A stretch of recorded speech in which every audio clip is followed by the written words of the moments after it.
After the end of World War II, the world was split into two, East and West. This marked the beginning of the era called the Cold War.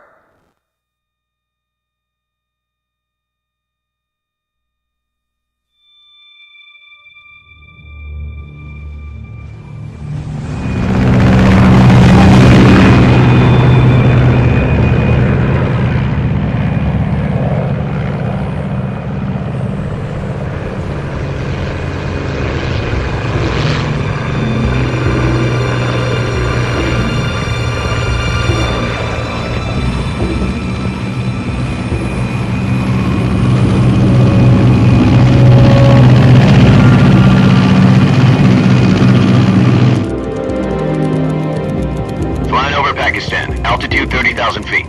Approaching Soviet airspace. 20 minutes to drop off. Commencing internal depressurization. Equipment check. Arm main parachute. All right. You ready to go? Drop zone still showing a high pressure mass. Cav okay. Good. We've got high visibility.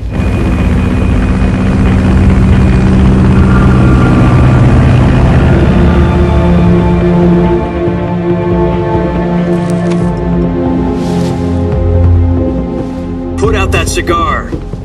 Connecting oxygen hose to interior connector. Put on your mask.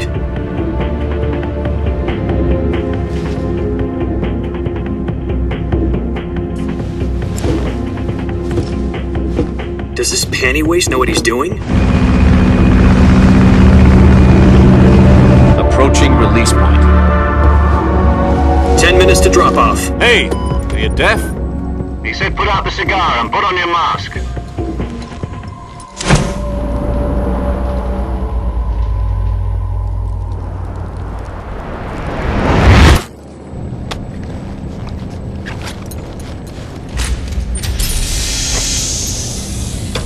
Depressurization complete. Checking oxygen supply. 6 minutes to drop off. Opening rear hatch.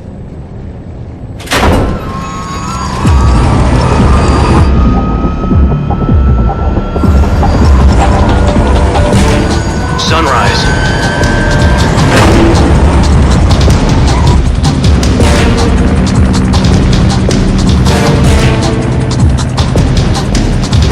External temperature minus 46 degrees Celsius. 2 minutes to drop off. Stand up. You'll be falling at 130 miles per hour. Try not to get frostbite from the wind chill. 1 minute to drop off. Move to the rear. Activate bailout bottle. This is one for the history books. The world's first halo jump. 10 seconds to drop off. Stand by. Status okay. All green. Prepare for drop off. Countdown. 5, 4, 3, 2, 1. Spread your wings And fly. God be with you.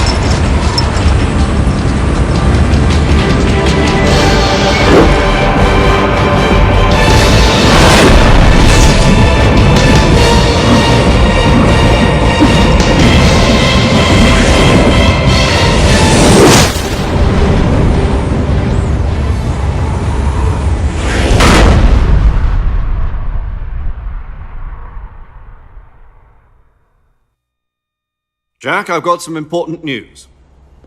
The head of the CIA has finally given us the green light for the Virtuous mission. Virtual mission? No, the Virtuous mission. The future of our Fox unit depends on it. If it succeeds, we'll be officially organized into a unit. Virtuous mission? Sounds like some kind of initiation ritual. You know, don't get cocky. This isn't a training op. Right. So what exactly is this wonderful mission? Well, about 2 years ago, a certain Soviet scientist requested asylum in the West through one of our moles.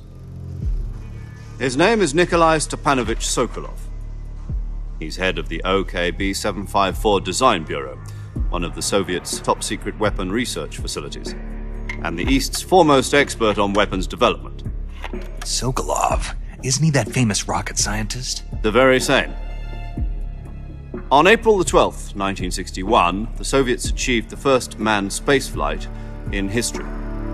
The Earth was blue, but there was no God. Well spoken. The rocket that carried Yuri Gagarin into orbit was the A-1, known as the Vostok rocket. Sokolov is said to be the man most responsible for the multi-engine cluster used in that rocket. After Gagarin's flight, Sokolov left rocket development to become the head of the newly established Design Bureau. From a lowly technician to head of a design bureau, that's quite a success story, so why'd he want to defect? It seems he'd become afraid of his own creations. Afraid? Call it a crisis of conscience.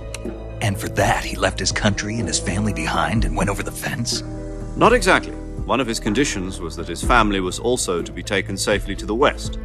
We used a mole to get the family out first and succeeded in sneaking Sokolov over the Berlin Wall shortly afterwards. I was the one who conducted the operation. The security on the eastern side was still full of holes back then. Then what? We got Sokolov over in one piece, but the whole ordeal had left him exhausted, and we checked him into a hospital in West Berlin. It took him 2 weeks and more than 600 miles to get from the research facility in the Soviet Union to Berlin. He was in no condition to say anything coherent. And it was only a week later that we had something much bigger on our hands. The Cuban Missile Crisis. October the 16th, 1962, President Kennedy received word that the Soviets were in the process of deploying intermediate-range ballistic missiles in Cuba. The President demanded that the Soviets dismantle and remove the missiles. At the same time, he announced a naval blockade to prevent further missile shipments from reaching Cuba. But the Soviets didn't back down, instead placing their armed forces on secondary alert.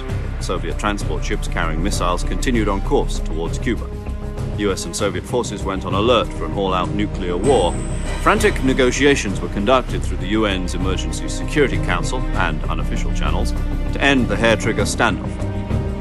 Finally, on October the 28th, the Soviet Union agreed to remove its missiles from Cuba, and so the world avoided a nuclear holocaust. But in order to get the Soviets to pull their missiles out, we had to make a deal. You mean the one where the US agreed to remove its IRBMs from Turkey? No. The Jupiter IRBMs deployed in Turkey were obsolete, and we were going to get rid of them anyway. They had no strategic value whatsoever to either the US or the Russians.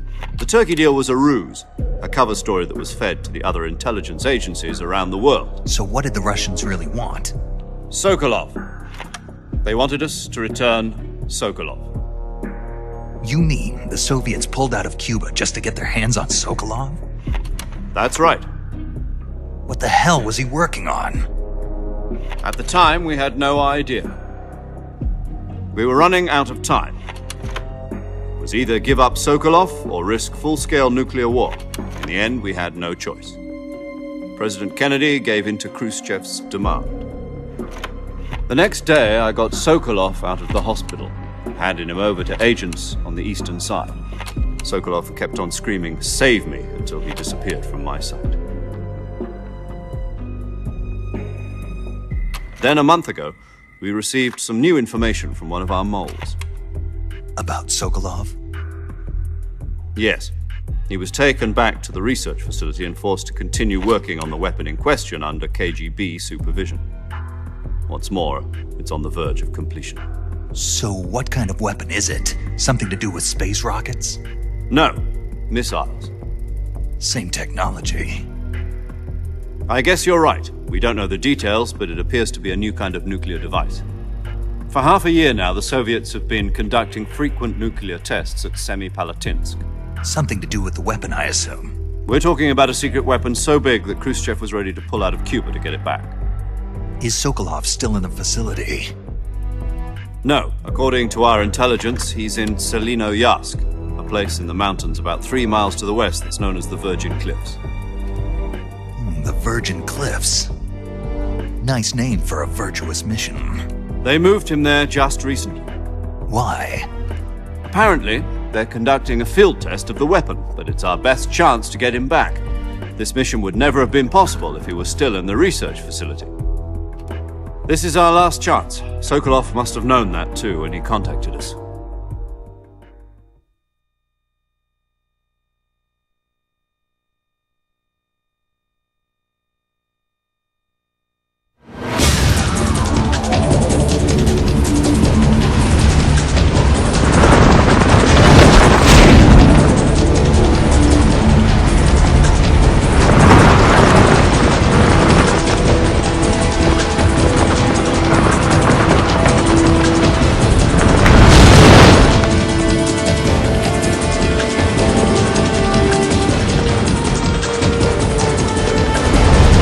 Listen up, Jack. Your mission is to infiltrate Selino Yask in the Soviet mountains, ensure the safety of Sokolov, and bring him back to the West.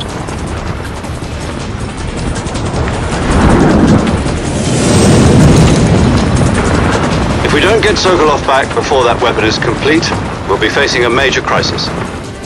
The clock is ticking.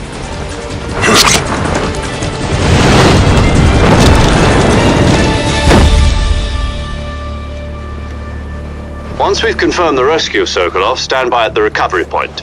A recovery balloon will be dropped at that point. Helium will be pumped into the balloon to inflate it. The process takes about 20 minutes. Once it's complete, the gunship's arm will latch onto the balloon and pull it up.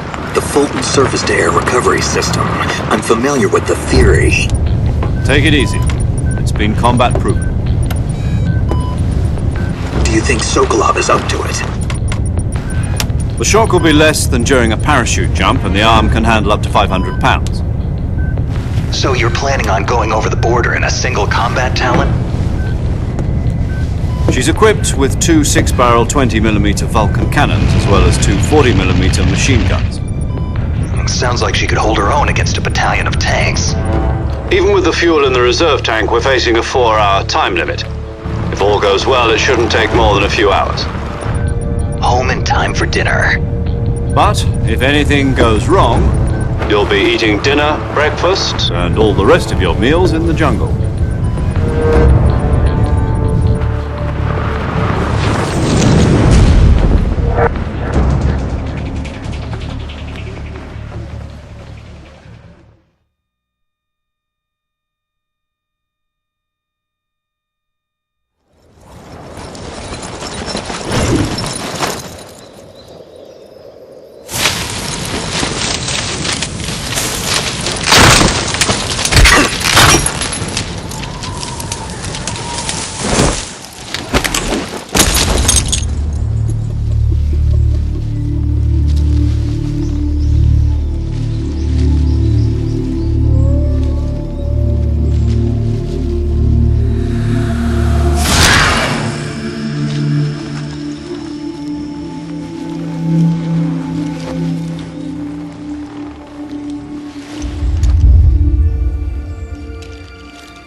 Do you copy?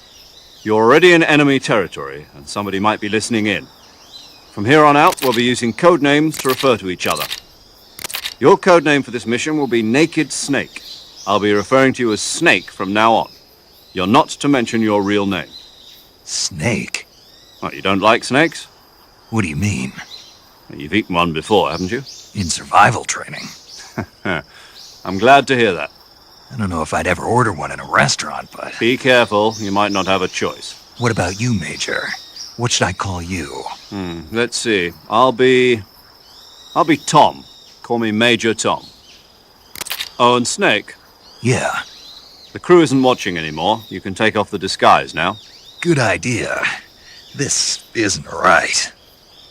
Time for the snake to shed his skin.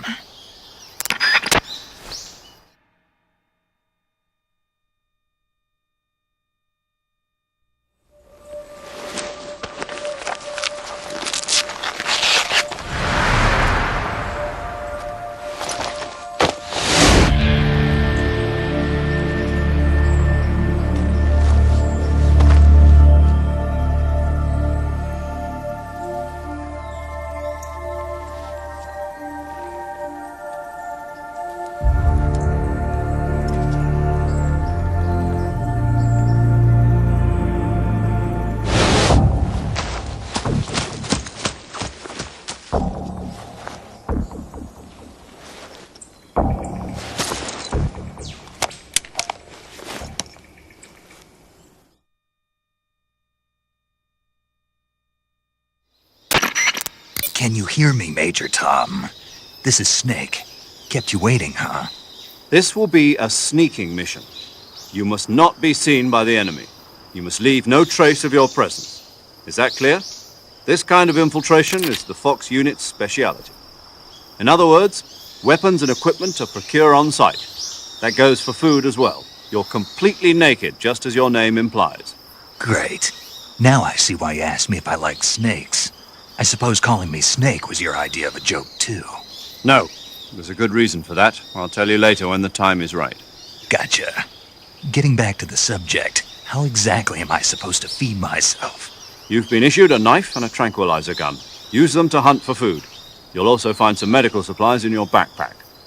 Yeah, about the backpack. I lost it in a tree on the way down. I see. Well, you'd better go back and get it then. You know where it is? No problem. I can see it from here. It's stuck on a branch. To climb a tree, stand in front of a tree that's covered in ivy and press the action button. I'll be monitoring your progress over the radio. We can't risk violating Soviet airspace, but I'll be in the gunship. My frequency is 140.85. I'll give you a call if I need to talk to you. If you need to talk to me, use the send function. Okay, Snake, go get your backpack.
I see you've retrieved your backpack, Snake. To equip a weapon, it's necessary to take it out of your backpack. In the survival viewer, choose Weapon from the backpack. Your available weapons will be displayed in a window in the upper left. From that list, choose the weapon you want to equip and press the Enter button. For other equipped items, just do the same thing from Item. Got it. Use the survival viewer backpack. Yep, that's right. Survival is fundamental to this mission. After you've been out in the field for a while, your stamina will start to drop. If your stamina gets too low, it'll affect your performance. You won't be able to shoot accurately, for example, and your wounds won't heal as smoothly. Keep an eye on your stamina so you don't run out. To recover lost stamina, you can hunt for local flora and fauna. You can use either your tranquilizer gun or your knife to hunt. My only weapon is a Mark 22 Hush Puppy tranquilizer gun? That's right. It's been fitted with its own suppressor. However, the suppressor will deteriorate every time you fire. Once its durability reaches 0, the noise suppression effect will be gone. So don't get too trigger-happy with it. The suppressor's durability is shown in the icon. Any weapons and equipment beyond what you're carrying now, you'll have to find as you go. I have to find my own weapons and equipment? Whose crazy idea was this anyway? Solo covert actions are standard FOX operating procedure. You can't leave any traces of your presence. No weapons, equipment, footprints, sweat, or bodily waste. The same goes for bullets and cartridges, too. Your presence in enemy territory is already a violation of international conventions of warfare. There aren't supposed to be any American soldiers in Russia. It could spark an international incident. You can't let anyone see you. You can't let the enemy know you're there. This is a stealth mission. You're a ghost, Snake, in every sense of the word. And there'll be no rescue if you're captured. The military and US government will deny any involvement in the affair. Then I'll just have to take care of myself, huh? I'm afraid so. You've been given a fake death pill for that purpose. SIS guidelines stipulate that soldiers on covert ops like this one be issued a potassium cyanide capsule. Tape it to your body so you can take it when you need to. How generous of you.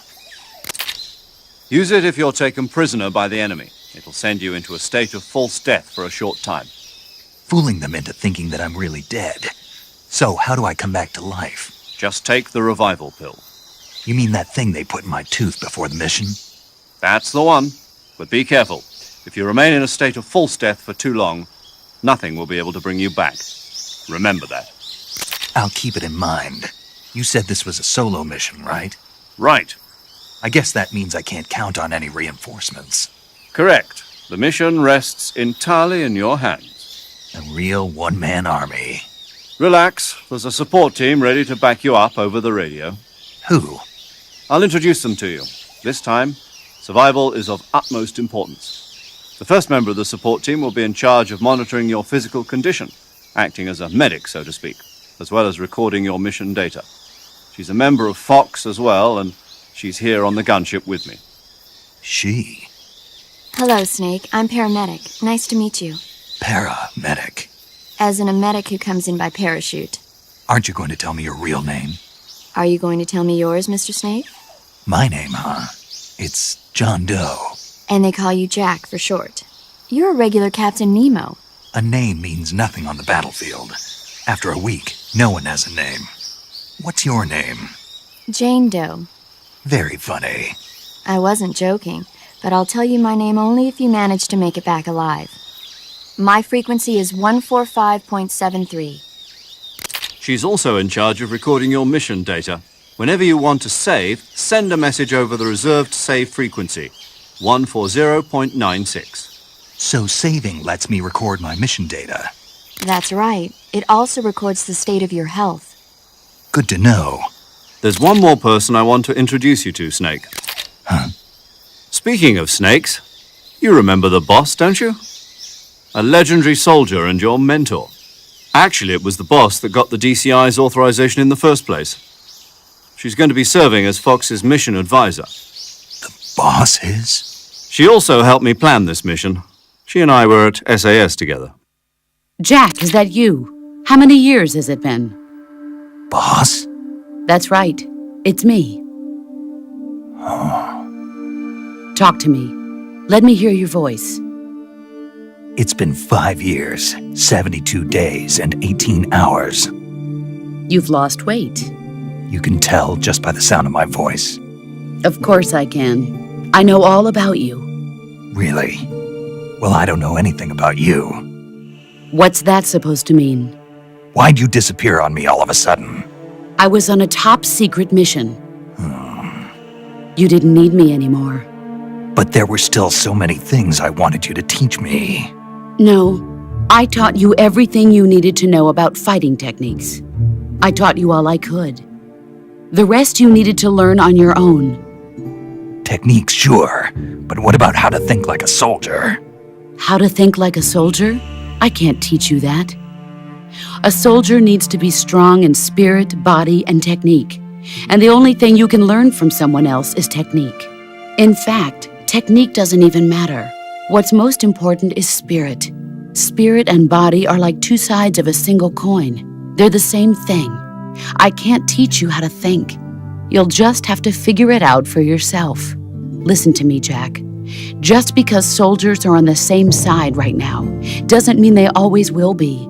Having personal feelings about your comrades is one of the worst sins you can commit. Politics determine who you face on the battlefield. And politics are a living thing. They change along with the times. Yesterday's good might be tomorrow's evil. Is that why you abandoned me? No, it had nothing to do with you. I already told you, Jack. I was on a top-secret mission. A soldier has to follow whatever orders he's given. It's not his place to question why. But you're looking for a reason to fight. You're a natural-born fighter, but you're not quite a soldier. A soldier is a political tool, nothing more. That's doubly true if he's a career soldier. Right and wrong have no place in his mission. He has no enemies and no friends. Only the mission. You follow the orders you're given. That's what being a soldier is. I do whatever I have to get the job done. I don't think about politics. That's not the same thing. Sooner or later, your conscience is going to bother you. In the end, you have to choose whether you're going to live as a soldier or just another man with a gun. There's a saying in the Orient, loyalty to the end. Do you know what it means? Being patriotic. It means devoting yourself to your country. I follow the president and the top brass. I'm ready to die for them if necessary. The president and the top brass won't be there forever. Once their terms are up, others will take their place. I follow the will of the leader, no matter who's in charge. People aren't the ones who dictate the missions. Then who does? The times. People's values change over time, and so do the leaders of a country. So there's no such thing as an enemy in absolute terms. The enemies we fight are only enemies in relative terms, constantly changing with the times. As long as we have loyalty to the end, there's no point in believing in anything, even in those we love. And that's the way a soldier's supposed to think? The only thing we can believe in with absolute certainty is the mission, Jack. All right, but do me a favor. What is it? Call me Snake. Snake. Oh, right. Your codename is Snake. It suits you well. That's right. The legendary unit that the boss put together during World War II was a snake. The Cobra unit, a group of heroes that brought the war to an end and saved the world. As long as you've got a legendary hero backing you up, you'll be fine. Isn't that right, Snake? Yeah, I can't think of anyone else I'd rather have with me. Oh, and one more thing, boss. Yes? It's good to hear your voice again. Same here. After all, who knows if either of us will make it out alive? Snake, you are always best at urban warfare and infiltrating buildings. But this is the jungle. Survival is going to be key. Those CQC techniques I taught you are sure to come in handy. CQC? Close quarters combat, huh? I've been in the Green Berets for the past few years. I'm probably pretty rusty. Not to worry. I'll be here to help you remember. After all, this is your first actual survival mission. I'll be supporting you over the radio. Where are you, boss? Next to the Major? The boss is communicating with us by radio from aboard a Permit-class submarine in the Arctic Ocean. My frequency is 141.80. Call me if you need my advice on battle techniques. Gotcha. Your mission is to retrieve Dr. Sokolov. Dr. Sokolov is being held in an abandoned factory located to the north of your current position. Avoid heavy combat and don't let anyone see you. Don't forget that this is a stealth mission.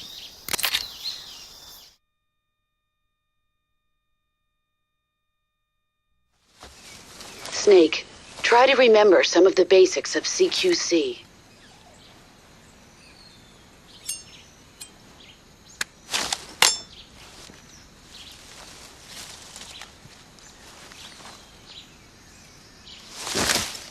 Commencing Virtuous mission now.